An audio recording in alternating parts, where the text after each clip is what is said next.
नमस्कार दोस्तों, good morning भाई लोगों, राम राम सा। NCB education hub YouTube channel में आप सभी दोस्तों का हार्दिक अभिनंदन है। दोस्तों, हम राजस्थान के भौतिक प्रदेश पढ़ रहे हैं।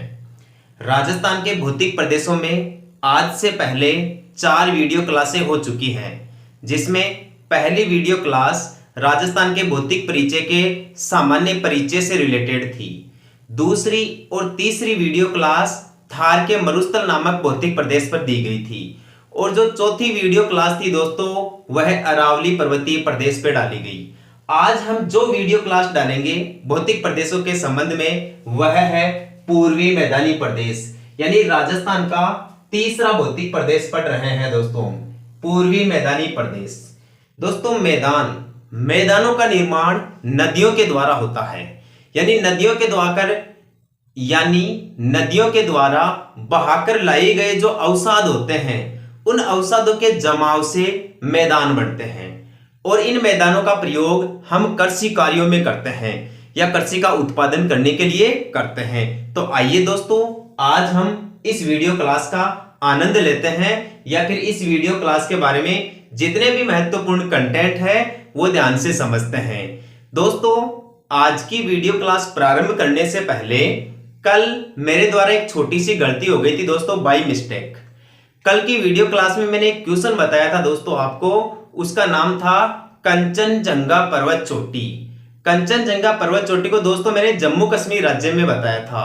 बाय मिस्टेक मेरे मुंह से गलती से निकल गया दोस्तों। वो कंचनजंगा पर्वत चोटी भारत के सिक्किम राज्य में है, और यह पूर्ण रूप से भारत की सबसे ऊंची पर्वत चोटी है।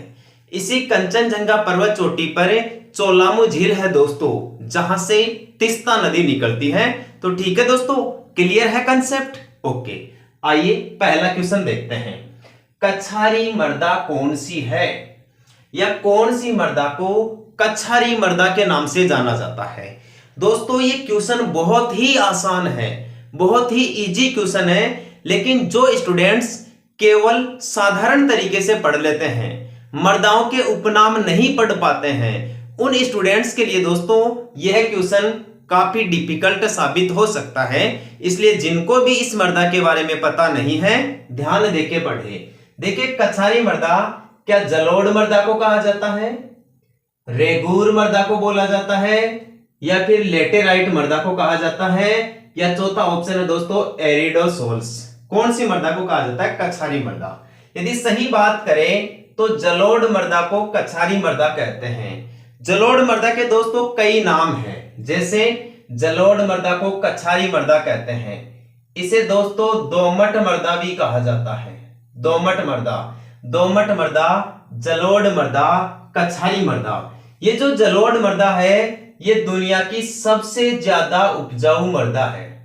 आपसे क्वेश्चन पूछ ले कि संसार की सबसे उपजाऊ मृदा कौन सी है, जलोढ़ मृदा बतानी है दोस्तों। जलोढ़ मृदा के 2 रूप होते हैं दोस्तों, ये भी आप ध्यान रखोगे।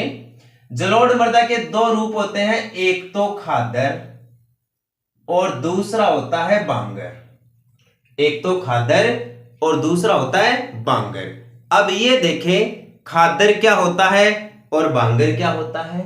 खादर नवीन जलोढ़ होते हैं, और जो बांगर होते हैं वो पुराने जलोढ़ होते हैं। अर्थात पुरानी जलोढ़ मृदा को तो बांगर कहा जाता है, और नवीन जलोढ़ मृदा को खादर कहा जाता है। जलोढ़ मृदा को दोमट मृदा भी कहते हैं और कछारी मृदा भी कहते हैं। जलोढ़ मृदा दुनिया की सबसे उपजाऊ मृदा है, इसलिए विश्व में सबसे ज्यादा कृषि का उत्पादन भी इसी जलोढ़ मृदा वाले क्षेत्रों में होता है। जैसे उदाहरण देकर बताऊं मैं आपको, अपने पूरे भारत में सतलज का मैदान, गंगा का मैदान, ब्रह्मपुत्र का मैदान, ये नदियों के बहाव से निर्मित है दोस्तों, या नदियों के द्वारा बहाकर लाए गए अवसादों के जमा करने से बने हैं। इसलिए इनमें सबसे ज्यादा उत्पादकता पाई जाती है, और ये गंगा ब्रह्मपुत्र के मैदान ही पूरी दुनिया में सबसे ज्यादा कृषि का उत्पादन करते हैं। तो भारत में सर्वाधिक कृषि का उत्पादन करने वाले मैदान कौन से हैं, या जलोढ़ मैदान कौन से हैं? गंगा और ब्रह्मपुत्र नदियों के मैदान हैं। यदि आपसे यही क्वेश्चन राजस्थान में पूछ लिया जाए कि राजस्थान में सबसे उपजाऊ मैदान बताइए, तो बनास का मैदान, चंबल का मैदान, माही का मैदान, ये राजस्थान में सबसे ज्यादा कृषि उत्पादन करने वाले मैदान है या जलोढ़ मृदा वाले मैदान है। यहाँ इन मैदानों में आपके सामने जो मुख्य समस्या आएगी वो चंबल नदी में अवनालिका अपरदन के कारण आएगी दोस्तों, या वहां पाई जाने वाली उत्खात भूमि और बीहड़ भूमि के बारे में आएगी दोस्तों। उत्खात भूमि क्या होती है, बीहड़ भूमि क्या होती है, या फिर ये दोनों चंबल नदी की किस प्रकार की समस्याएं हैं, इनके बारे में विस्तार से पढ़ेंगे दोस्तों आगे वाले क्वेश्चंस के अंदर। अब यहां देखिए आप, कछारी मृदा जलोढ़ मृदा को कहते हैं। अगला ऑप्शन देखिए, रेगूर मृदा। रेगूर मृदा दोस्तों इसे काली मृदा भी कहा जाता है। रेगूर मृदा का दूसरा क्या नाम है, काली मृदा। और काली मृदा तो आप जानते ही हो, जो अपना दक्कन का पठार है, दक्षिणी भारत, वहां सबसे ज्यादा काली मृदा पाई जाती है। राजस्थान में यदि आपसे पूछे कि सबसे ज्यादा काली मृदा कहां पाई जाती है, तो राजस्थान में दोस्तों दक्षिणी पूर्वी जो पठारी प्रदेश है ना आपका, जिसे हाड़ौती का पठार कहते हैं या माल प्रदेश कहते हैं, इसमें 4 जिले आते हैं, कोटा, बारा, बूंदी और झालावाड़। इन चारों जिलों में दोस्तों काली मृदा का क्षेत्र पाया जाता है और ये काली मृदा मुख्य रूप से कपास की खेती करती है। किसकी खेती का उत्पादन होता है इस मृदा में, कपास की खेती का उत्पादन होता है, इसलिए रेगूर मृदा या काली मृदा को कपासी मृदा भी कहते हैं। तीनों नाम एक ही मृदा के हैं। कपास उत्पादन करने वाली मृदा को कपासी मृदा कहते हैं, काली मृदा कहते हैं या फिर रेगूर मृदा कहते हैं। ध्यान रखना, सबसे ज्यादा काली मृदा भारत में दक्कन के पठार पर पाई जाती है। दक्कन का पठार भारत का सबसे बड़ा पठार है, जबकि भारत का सबसे ऊंचा पठार लद्दाख का पठार है। ध्यान रखोगे ये बात। और इस दक्कन के पठार पे काली मृदा पाए जाने के कारण गुजरात और महाराष्ट्र में पूरे भारत में सबसे ज्यादा कपास का उत्पादन होता है। पूछ लिया जाए भारत में सर्वाधिक कपास का उत्पादन कहां होता है, कपास का उत्पादन होता है गुजरात और महाराष्ट्र राज्यों में। कपास को ध्यान रखना दोस्तों सफेद सोना कहते हैं। क्वेश्चन पूछ ले आपसे, सफेद सोना किसे कहा जाता है, कपास को कहा जाता है। क्वेश्चन ये भी पूछा जा सकता है दोस्तों, और किसको सफेद सोना कहते हैं, यानी कपास के अलावा दोस्तों जो जल विद्युत होती है ना, उसे सफेद सोना कहा जाता है। और धातुओं में प्लेटिनम को सफेद सोना कहा जाता है। पूछ ले आपसे काला सोना किसे कहते हैं, मादक पदार्थों में अफीम को, मादक पदार्थों में अफीम को काला सोना कहते हैं। खनिजों में कोयले को काला सोना कहते हैं। और जो आपका पेट्रोलियम होता है ना दोस्तों, इसे कहा जाता है तरल सोना या द्रवित सोना या लिक्विड गोल्ड। क्वेश्चन पूछ ले, तरल सोना किसे कहते हैं, पेट्रोलियम को कहते हैं। तो कपास के बारे में भी ध्यान रखना, कपास को सफेद सोना कहते हैं। अगला देखो, लेटेराइट मृदा। दोस्तों ये जो लेटेराइट मृदा है ना, ये लेटेराइट मृदा मुख्य रूप से चाय के उत्पादन के लिए जानी जाती है, इसलिए इसे चाय मृदा भी कहा जाता है। पूछ ले, चाय मृदा किसे कहा जाता है, लेटेराइट मृदा को चाय मृदा कहा जाता है। एरिडोसोल्स क्या है, चौथा ऑप्शन देखिए, बहुत गजब का ऑप्शन है दोस्तों। मृदाओं का 2 प्रकार से वर्गीकरण किया गया है। एक तो जैसे काली मृदा, रेगूर मृदा, लेटेराइट मृदा, लाल मृदा, पीली मृदा, रेतीली मृदा, जलोढ़ मृदा, ऐसे कई प्रकार की मृदाओं के वर्गीकरण हो गए, जो मुख्य रूप से 8 प्रकार के माने जाते हैं। इनके अलावा दोस्तों कुछ अनेक प्रकार की मृदाएं भी और बताई गई है, जो आधुनिक विभाजन है मृदाओं का उसके आधार पर, जिसे उनमें से एक तो है एरिडोसोल्स। ठीक है, एरिडोसोल्स हो गई। आपकी जो काली मृदा होती है दोस्तों, इस काली मृदा को कहा जाता है, इस आधुनिक मृदा के वर्गीकरण के कारण इसे कहा जाता है वर्टिसोल्स।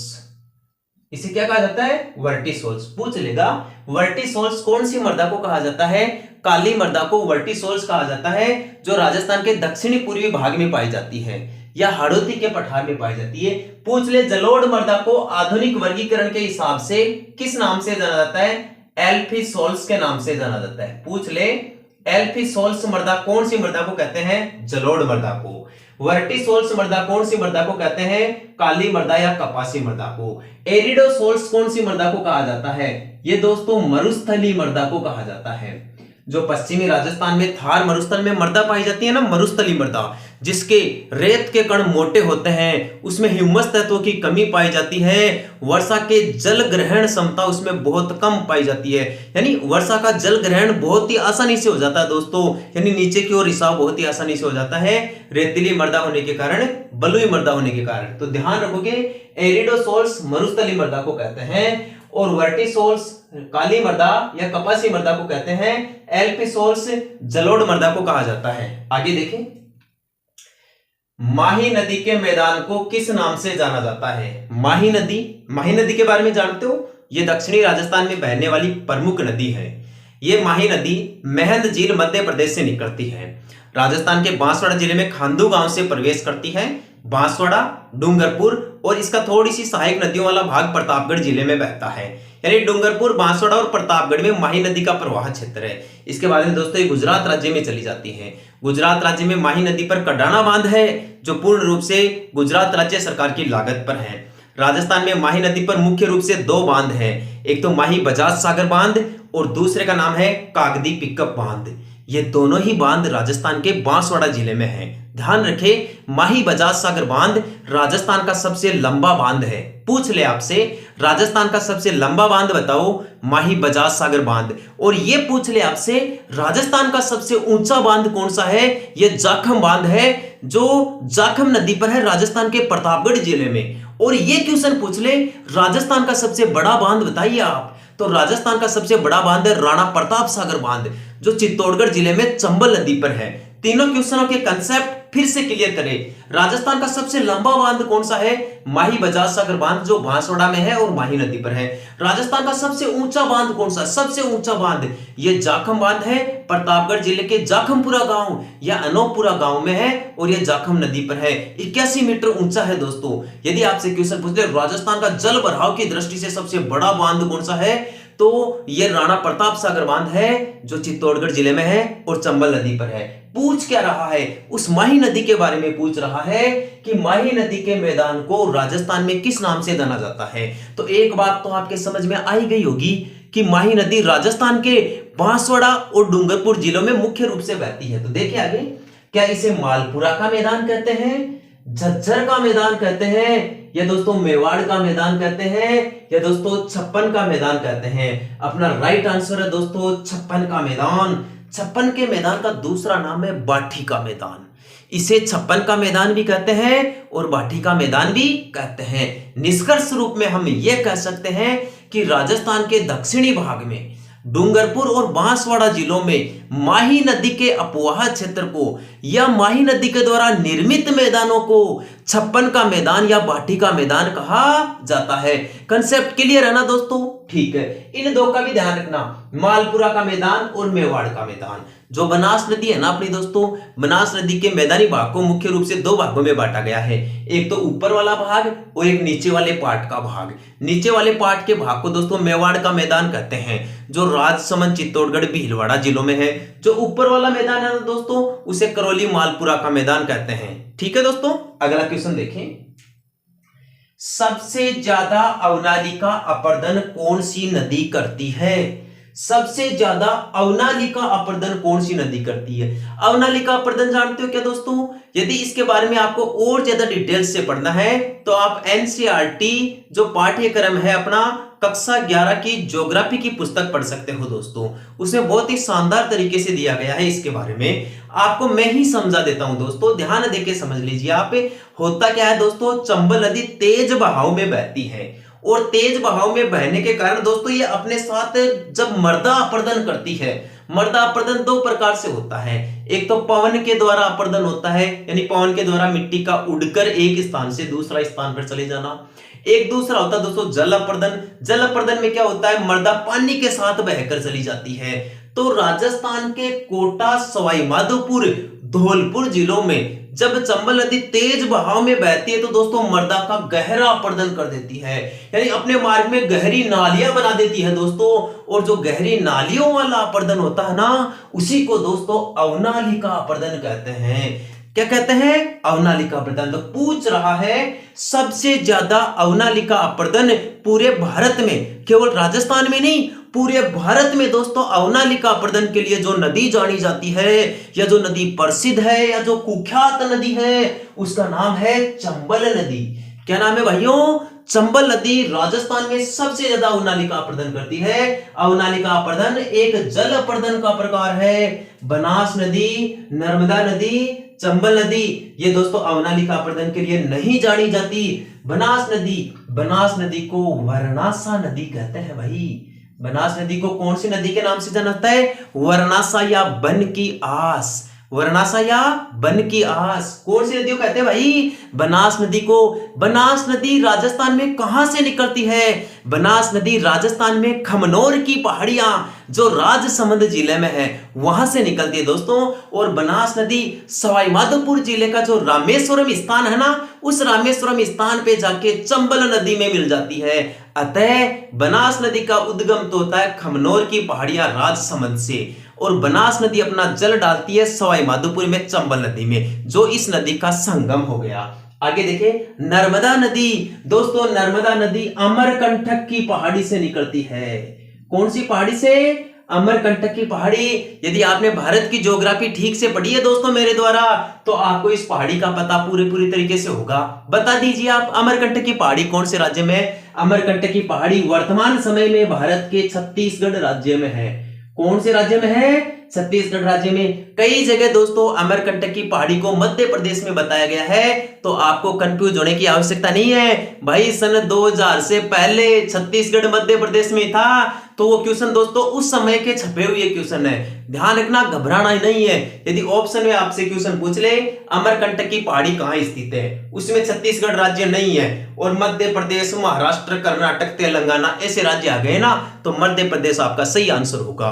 और यदि मध्य प्रदेश और छत्तीसगढ़ दोनों ऑप्शन में हो ना, तब छत्तीसगढ़ ही चॉइस करना, क्योंकि वर्तमान स्थिति के हिसाब से अमरकंटक की पहाड़ी भारत के छत्तीसगढ़ राज्य में है। इसी अमरकंटक की पहाड़ी से दोस्तों 3 नदियां निकलती है। कितनी नदियां? 3 नदियां। नदियां निकलना अच्छी बात है दोस्तों, एक पहाड़ी से 3 नदियां निकल जाती है, कोई बड़ी बात नहीं है। लेकिन सबसे बड़ी बात क्या है, सबसे खास बात क्या है इसकी?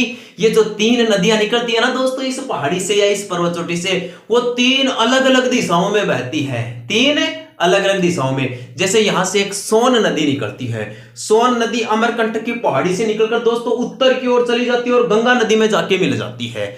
ऐसे ही अमरकंटक की पहाड़ी से दोस्तों एक नदी निकलती है महानदी, और यह महानदी दोस्तों पूर्व की ओर जाके बंगाल की खाड़ी में गिर जाती है। और यहां से एक और नदी निकलती है दोस्तों नर्मदा नदी, जो पश्चिम की ओर चल के अरब सागर में जाके गिर जाती है। इसलिए 3 अलग अलग दिशाओं में जाती है दोस्तों, अलग अलग अपवाह तंत्रों में जाती है। कौन सी पहाड़ी की नदियां? अमरकंटक पहाड़ी की नदियां। तो नर्मदा अमरकंटक की पहाड़ी से निकलती है, सोन भी अमरकंटक की पहाड़ी से निकलती है और महानदी भी अमरकंटक की पहाड़ी से निकलती है। उस अमरकंटक की पहाड़ी से निकलने वाली महानदी के बारे में भी आप ध्यान रखना। इसी महानदी पर स्थित है हीराकुंड बांध, जो राजस्थान का सबसे लंबा नहीं, पूरे भारत का सबसे लंबा नहीं, पूरी दुनिया का भी सबसे लंबा बांध है। आपसे क्वेश्चन पूछ ले संसार भारत का सबसे लंबा बांध कौन सा है? संसार का सबसे लंबा बांध हीराकुंड बांध, भारत का सबसे लंबा बांध हीराकुंड बांध। कौन से राज्य में? ओडिशा राज्य में। कौन सी नदी पर? महानदी पर। लेकिन क्वेश्चन आपसे पूछ लिया जाए कि भारत का सबसे ऊंचा बांध बताओ, भारत का सबसे ऊंचा बांध है टिहरी बांध। कौन सा भाई? टिहरी बांध। कहां स्थित है ये? उत्तराखंड राज्य में भागीरथी नदी पर स्थित है।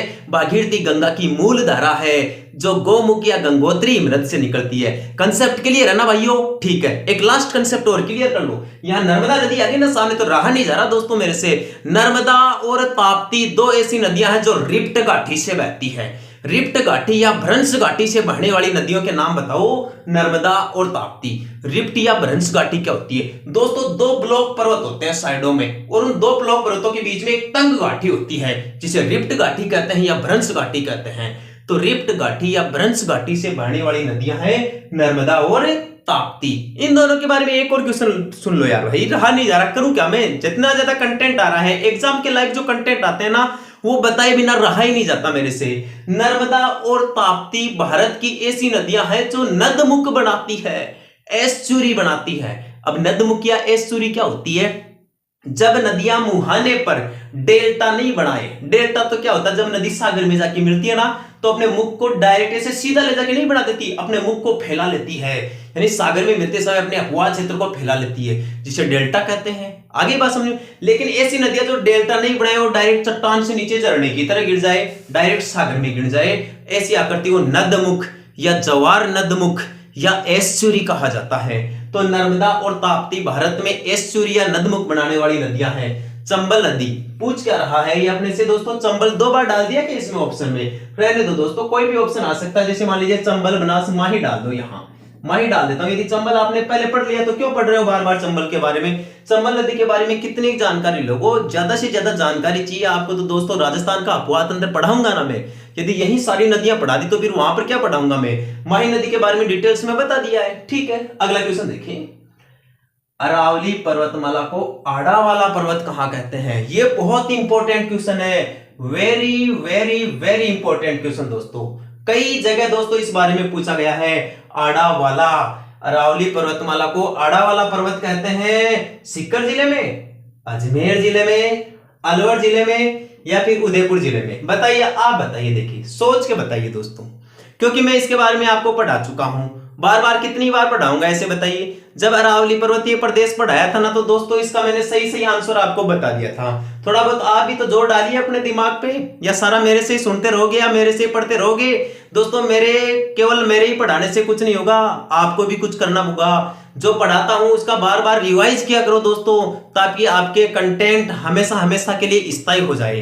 बता देता हूं दोस्तों, अरावली पर्वतमाला को आड़ा वाला कहा जाता है। राजस्थान के कौन से जिले में कहा जाता है भाई आड़ा वाला? राजस्थान के बूंदी जिले में कहा जाता है भाई। कौन सी जिले में कहा जाता है? बूंदी जिले में। ऑप्शन डाला नहीं, दूसरा ऑप्शन डाल दिया जल्दबाजी में। तो अरावली पर्वतमाला को आड़ा वाला कहा जाता है दोस्तों बूंदी जिले में। कौन सी जिले में कहा जाता है? बूंदी जिले में, या ये कह सकते हैं बूंदी जिले में अरावली को आड़ा वाला पर्वत कहते हैं। बाकी जिलों के बारे में भी बता देता हूं। अरावली को उदयपुर में गिरवा की पहाड़ियां कहते हैं। गिरवा की पहाड़ियां कहां है भाई? उदयपुर में। पूछ ले आपसे, राजस्थान में तस्तरी नुमा पहाड़ियां कहां पर स्थित है? उदयपुर जिले में। लेकिन तस्तरी नुमा जिला कौन सा है? सीकर जिला। तस्तरी नुमा यानी प्याली नुमा जिला, तो प्याली नुमा जिला भी सीकर है। तस्तरी नुमा पहाड़ियां यानी प्याली नुमा पहाड़ियां ये उदयपुर जिले में है।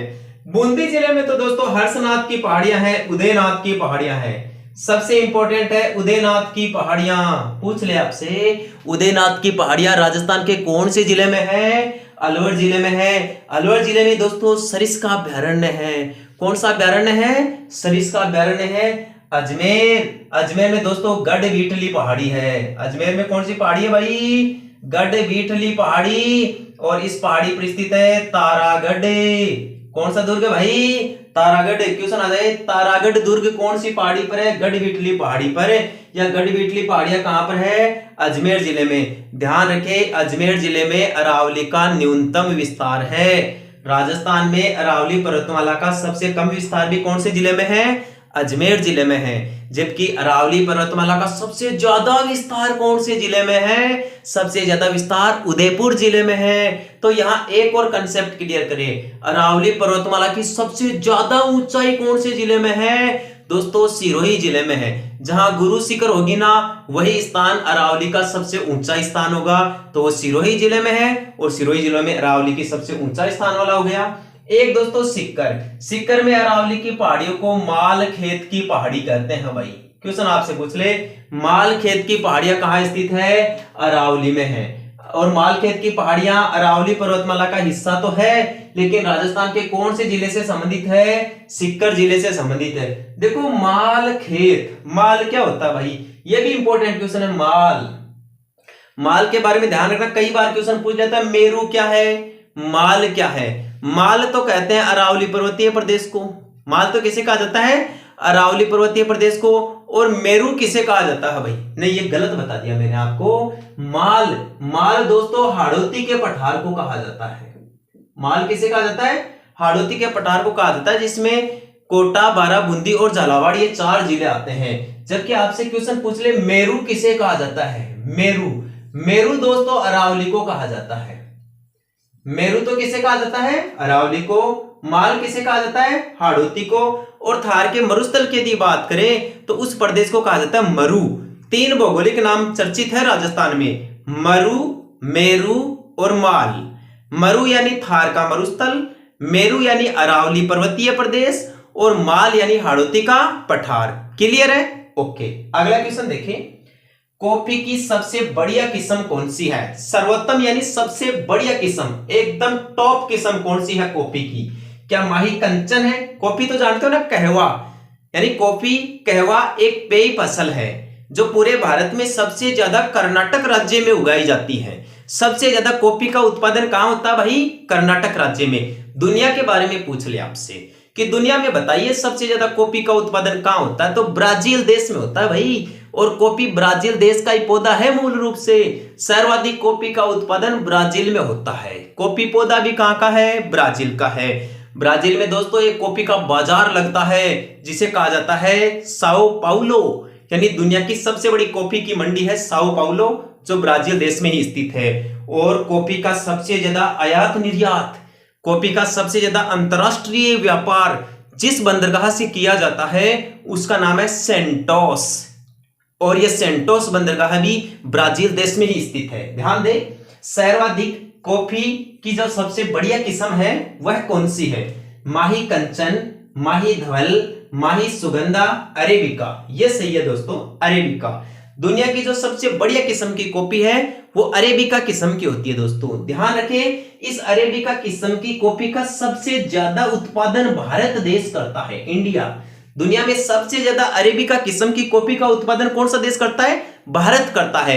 यानी दुनिया में सबसे ज्यादा कॉफी से जो मुनाफा होता है वो भारत ही कमाता है दोस्तों। क्यों? क्योंकि यहां सबसे उत्तम किस्म की कॉफी का उत्पादन किया जाता है। जबकि आपसे यह पूछ ले सबसे ज्यादा कॉफी का उत्पादन कौन से देश में होता है? ब्राजील में होता है। भारत में सबसे ज्यादा कॉफी का उत्पादन कहां होता है? कर्नाटक राज्य में होता है। यहां ये तीन ऑप्शन देखे दोस्तों, आपके लिए बहुत इंपॉर्टेंट है दोस्तों। अच्छे अच्छे चक्री हो जाएंगे दोस्तों। बहुत सारे जो बच्चे हैं, जो स्टूडेंट्स हैं, जो डीप तैयारी करते हैं ना, वो भी दोस्तों यहां चक्री हो जाएंगे। क्यों? क्योंकि तीनों नाम तो देखो आप, तीनों नाम माही कंचन, माही धवल और माही सुगंधा, मिलते जुलते नाम है। तीनों के पहले माही नदी का नाम लगा हुआ है। इनमें से क्वेश्चन पूछता है माही कंचन किसकी किस्म है, माही धवल किसकी किस्म है और माही सुगंधा किसकी किस्म है। देखिए दोस्तों, माही कंचन और माही धवल ये दोनों तो है मक्का की, ये दोनों तो किसकी किस्म है भाई? मक्का की। जबकि जो माही सुगंधा है ना, ये दोस्तों मतलब कि ये दोस्तों चावल की किस्म है। चावल की क्या? चावल की किस्म है। तो माही सुगंधा तो किसकी किस्म है भाई? चावल की किस्म है। और माही धवल और माही कंचन ये किसकी है? मक्का की। दोस्तों भारत में सबसे ज्यादा जो चावल का उत्पादन होता है ना, चावल का उत्पादन, ये दोस्तों वेस्ट बंगाल राज्य में होता है, पश्चिम बंगाल राज्य में। एक वर्ष में दोस्तों यहां पर तीन चावल की खेती कर ली जाती है, जिसे अमन, बोरो और ओस कहा जाता है। क्वेश्चन पूछ लिया जाएगा दोस्तों कि पश्चिम बंगाल राज्य में चावल की कौन कौन सी तीन किस्में उगाई जाती हैं? अमन, बोरो और ओस। अगला क्वेश्चन देखें, रेशम कीट पालन क्या कहलाता है? या रेशम कीट पालन को किस नाम से जाना जाता है? क्या इसे पीसी कल्चर कहते हैं, एपीकल्चर कहा जाता है, सेरीकल्चर कहा जाता है, या फिर हॉर्टिकल्चर कहा जाता है? दोस्तों ये फसलों के जो आधुनिक रूप है वो माने जाते हैं। यानी विशेषीकृत कृषि होती है दोस्तों, जो स्पेशल कृषि होती है ना, जो किसी एक के उत्पादन के लिए ही जानी जाती है। जैसे उदाहरण के लिए मैं आपको बताऊं, पीसी कल्चर होता है, इसमें केवल मछली का उत्पादन होता है। यानी विशेष कृषि हो गए ना ये, मतलब कृषि तो नहीं है दोस्तों, ये एक प्रकार से मतलब जीवों का पालन हो गया। मछली पालन प्राथमिक क्रिया है। कृषि हो गया, खनन हो गया, मत्स्य पालन हो गया, पशुपालन हो गया, ये सभी दोस्तों प्राथमिक सेक्टर में आते हैं, प्राथमिक क्रिया में आते हैं या प्राथमिक व्यवसाय में आते हैं। द्वितीय व्यवसाय में कौन आता है दोस्तों? इसमें विनिर्माण और उद्योग आते हैं। फिर तृतीयक व्यवसाय में कौन आते हैं? तृतीयक व्यवसाय में दोस्तों, तृतीयक व्यवसाय को सेवा सेक्टर कहा जाता है। पूछ लिया जाता है बहुत सारे कंपटीशन एग्जाम्स में कि सेवा सेक्टर के नाम से कौन से व्यवसाय को जाना जाता है? तीसरे व्यवसाय को जाना जाता है। इसमें व्यापार, वाणिज्य, संचार, परिवहन आदि सेवाएं आती है दोस्तों। तो पीसी कल्चर मछली पालन को कहते हैं, एपीकल्चर कहते हैं दोस्तों मधुमक्खी पालन को।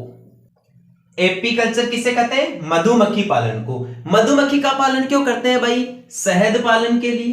किसके लिए? शहद पालन के लिए। तो क्वेश्चन यहां से भी पूछा जा सकता है कि शहद पालन की विशेष कृषि पद्धति को क्या कहा जाता है? एपीकल्चर। एपीकल्चर को मधुमक्खी पालन भी कहते हैं और शहद पालन भी कहते हैं। जो सेरीकल्चर है वो अपना सही जवाब है।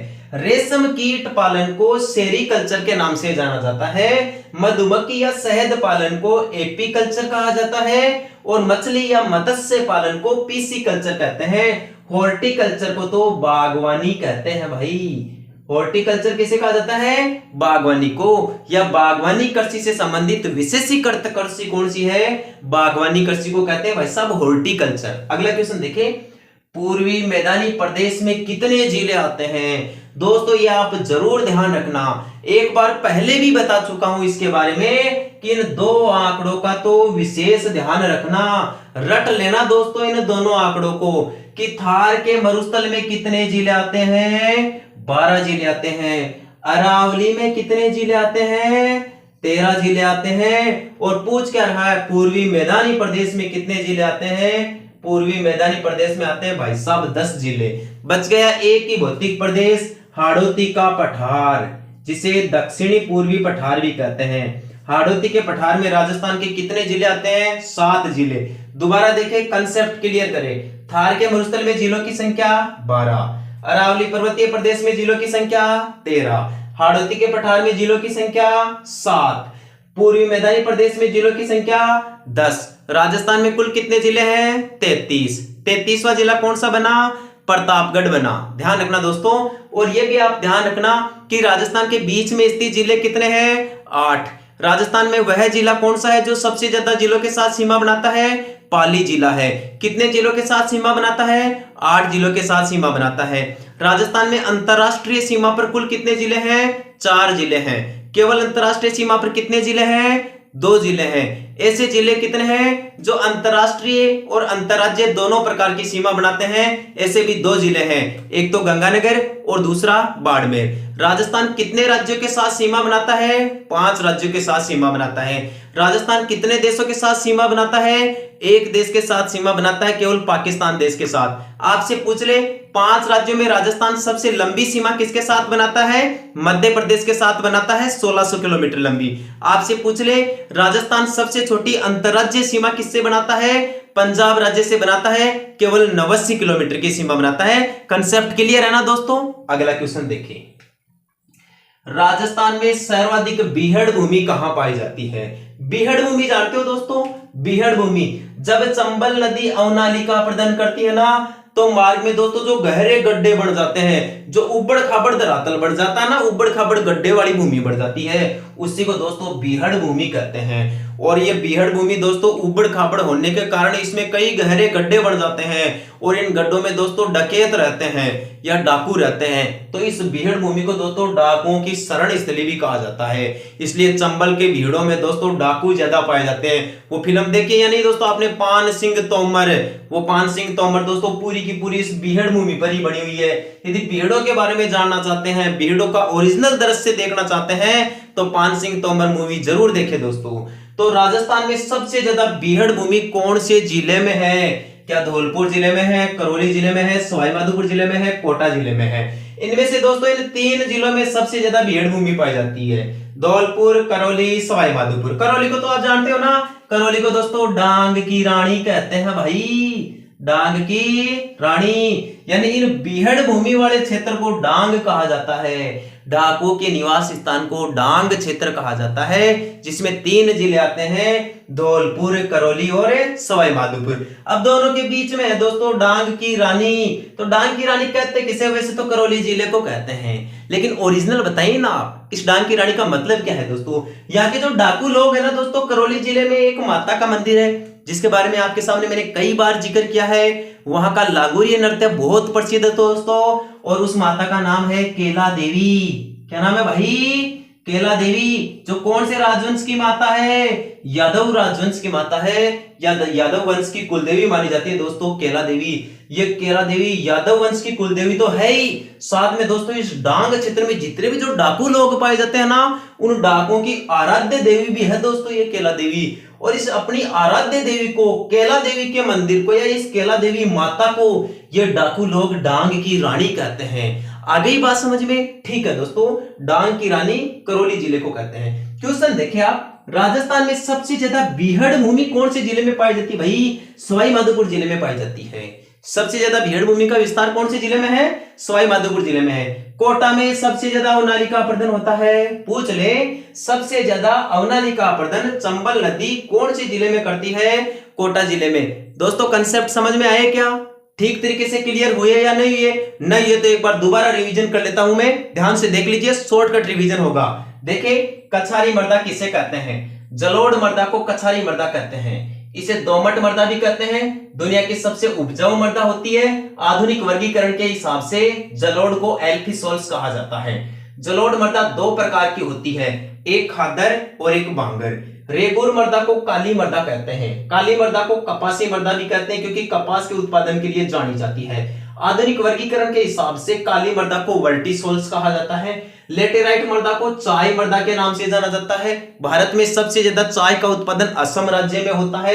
एरिडोसोल्स मरुस्थलीय मृदा को कहा जाता है। माही नदी के मैदान को किस नाम से जाना जाता है? माही नदी के मैदान को छप्पन का मैदान या बाठी का मैदान कहते हैं। ये दक्षिणी राजस्थान में है। मेवाड़ का मैदान और मालपुरा का मैदान ये दोस्तों बनास नदी बनाती है। सर्वाधिक अवनालिका प्रदन चंबल नदी करती है। बनास नदी को वर्णासा नदी कहते हैं, चंबल को कामधेनु कहते हैं। ध्यान रखना दोस्तों। नर्मदा नदी अमरकंटक की पहाड़ी से निकलती है जो छत्तीसगढ़ राज्य में है। माही नदी दक्षिणी राजस्थान में है जिसे आदिवासियों की गंगा कहते हैं। अरावली को आडावाला बूंदी जिले में कहा जाता है भाई। उदयनाथ की पहाड़ियां और हर्षनाथ की पहाड़ियां अलवर जिले में हैं, जबकि हर्ष की पहाड़ियां सीकर जिले में है। हर्षनाथ की पहाड़ी पूछ ले तो अलवर कर देना, और केवल हर्ष की पहाड़ी पूछे तो बस केवल सीकर कर देना। सीकर जिले में मालखेत की पहाड़ियां भी स्थित है। अजमेर में तारागढ़ दुर्ग है जो गढ़वीटली पहाड़ी पर स्थित है। उदयपुर में गिरवा की पहाड़ियां हैं और तस्तरी नुमा पहाड़ियां हैं, लेकिन तस्तरी नुमा जिला सीकर जिले में है जिसे प्याले नुमा जिला भी कहते हैं। कॉफी की सबसे बढ़िया किस्म कौन सी है? अरेबिका दुनिया की सबसे बढ़िया किस्म की कॉफी की किस्म है जिसका सबसे ज्यादा उत्पादन भारत करता है। माही कंचन, माही धवल ये दो मक्का की किस्में हैं। माही सुगंधा चावल की किस्म है। सबसे ज्यादा चावल का उत्पादन पश्चिम बंगाल राज्य में होता है। रेशम कीट पालन को किस नाम से जाना जाता है? सेरीकल्चर के नाम से जाना जाता है। मधुमक्खी या शहद पालन को एपीकल्चर कहते हैं। मछली पालन को पीसी कल्चर कहते हैं और बागवानी उत्पादन को हॉर्टिकल्चर कहा जाता है। अगला देखिए, पूर्वी मैदानी प्रदेश में कितने जिले आते हैं? पूर्वी मैदानी प्रदेश में देख लीजिए दोस्तों, पूर्वी मैदानी प्रदेश में 10 जिले आते हैं। हाड़ौती में 7, अरावली में 17, अरावली में 13 और थार मरुस्थल में 12 जिले आते हैं। राजस्थान में सर्वाधिक बीहड़ भूमि कहां पाई जाती है? सबसे ज्यादा बीहड़ भूमि सवाई माधोपुर जिले में पाई जाती है। जबकि करौली को डांग की रानी कहते हैं। करौली में यादव वंश की कुलदेवी और इन डाकुओं की आराध्य देवी है केला देवी। ध्यान रखना दोस्तों, कोटा में सबसे ज्यादा अवनालिका अपर्दन होता है। यदि दोस्तों आपको मेरे द्वारा पढ़ाया गया कंटेंट अच्छा लगा है, मेरा द्वारा पढ़ाया गया आपके लिए नॉलेज कामगार साबित हो सकता है दोस्तों, तो अपने YouTube चैनल को लाइक, शेयर एंड सब्सक्राइब जरूर करें। ठीक है दोस्तों, आज के लिए इतना ही। कल फिर मिलते हैं इसी वक्त इसी अपने ऑनलाइन प्लेटफॉर्म पर, एनसीबी एजुकेशन हब पर। तब के लिए बाय बाय दोस्तों, धन्यवाद, राम राम सा।